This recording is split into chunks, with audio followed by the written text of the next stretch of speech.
itu bisa diemut giginya Mas sama si anak tersebut sambil ke dokter gigi. Ya cuman yang harus jadi perhatian adalah jangan malah sampai tertelan ya, itu nanti menimbulkan masalah baru lagi.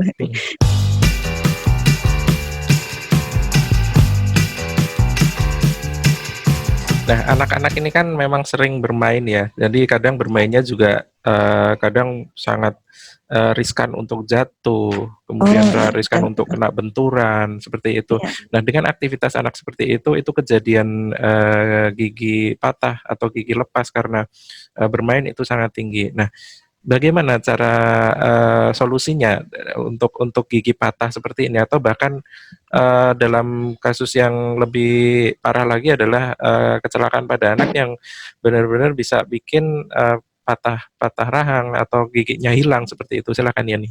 Ya, nah ini saya beberapa kali atau mungkin ya cukup sering ya kejadian trauma itu istilahnya ya Mas ya, karena atau kecelakaan, cedera gitu ya. Dan ini biasanya anak cowok tuh. Nah, entah itu di sekolah ataupun di rumah, tapi sering-seringnya sih di sekolah ya. Dan kalau saya tanya, loh ini kenapa giginya kok patah lepas? Ini dok didorong temennya dari tangga gitu. Emang cowok mainannya ekstrim gitu ya Mas ya. Kalau di sekolah ya ada yang niatnya bercanda gitu ya, pas jalan dijegal gitu dan ternyata bentur dinding, bentur lantai dan akhirnya giginya lepas ataupun patah. Dan memang laki-laki itu beresiko lebih mudah terjadinya patah gigi dan itu kejadian terbesarnya ada di gigi depan atas karena kan posisinya memang lebih di depan. Nah itu karena bermain kemudian olahraga gitu ya, dan itu mereka memang sangat berisiko terutama di usia-usia remaja karena aktivitas fisiknya cukup tinggi dan di anak-anak pun risiko tersebut cukup tinggi di usia-usia 2-3 tahun karena lagi bisa-bisanya lari, mungkin terus naik sepeda gitu Mas.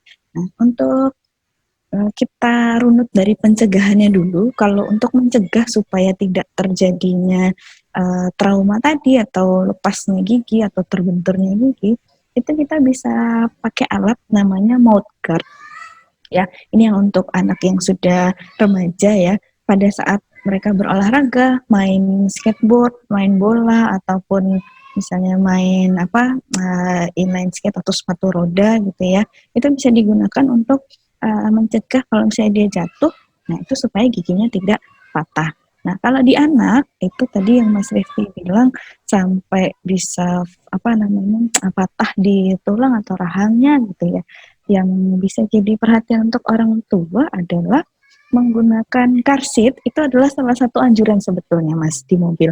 Karena kejadian trauma yang terjadi di dalam mobil karena mungkin merem mendadak ataupun ada kecelakaan itu terjadi pada anak-anak karena tidak diberikan safety yang proper di dalam kendaraan ya. Jadi kalau di car seat ya kalau ada rem mendadak ya dia posisinya akan tetap di situ ya. Tapi kalau misalnya dipangku oleh orang tua gitu pas mungkin kaget juga nggak sempat menyelamatkan anaknya, itu anak cukup beresiko untuk nabrak di dashboardnya ini ya Mas di mobil ya, dan itu bisa menyebabkan anak patah giginya atau bahkan patah tulang rahangnya seperti itu.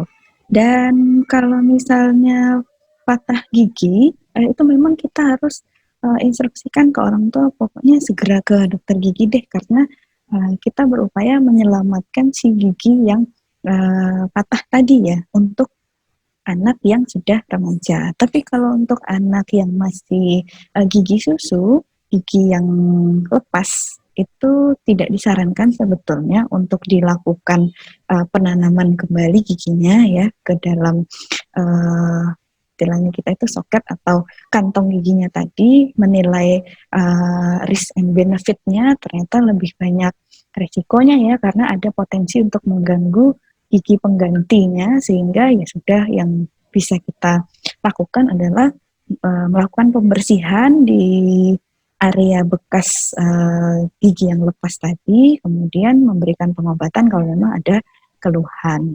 Nah, tapi kalau misalnya di gigi permanen itu masih bisa kita upayakan kita tanam lagi itu Mas ke dalam kantong giginya tadi, dan perlu diperhatikan untuk orang tua. Ini saya mau share screen gambar Hmm. lagi.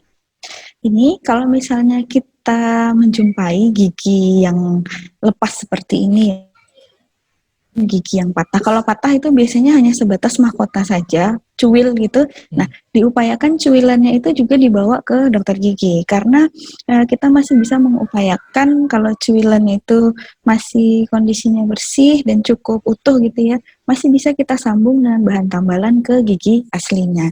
Dan kalau misalnya dia lepas utuh dari kantong giginya seperti ini, seakar-akarnya begini, nah ini kita juga sangat menyarankan untuk membawa gigi tersebut ke dokter gigi dalam waktu secepat mungkin, as soon as possible ya, karena kita masih ingin mempertahankan supaya gigi ini masih tetap hidup atau kondisinya tetap baik untuk dilakukan perawatan penanaman kembali ke kantong giginya itu tadi. Nah, untuk memegangnya sendiri itu sebaiknya yang dipegang adalah bagian yang putihnya ya, bagian mahkota giginya yang kalau kita ngaca itu yang kelihatan ya, sedangkan yang runcing ini tuh akar giginya itu sebaiknya dihindari untuk dipegang dan kemudian bisa dimasukkan ke dalam susu, ke larutan salin yang bisa didapat di apotek ya, atau juga kalau misalnya dua-duanya nggak ada, paling sederhana itu adalah dimasukkan ke dalam air ludah.